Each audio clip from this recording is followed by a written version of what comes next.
medyo maano siya magalaw siya. First time ko lang siyang ginamit na ganyan, pero usually minamount ko lang na mas maliit. So ngayon mas mabigat siya, kaya medyo mas magaslaw-gaslaw. So hopefully hindi siya matanggal. Mas better siguro magkaroon pa ng second na hawakan.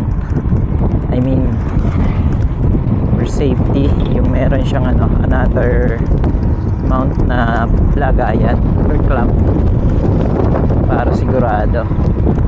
Actually yung clamp natin okay naman to eh. Problema lang is yung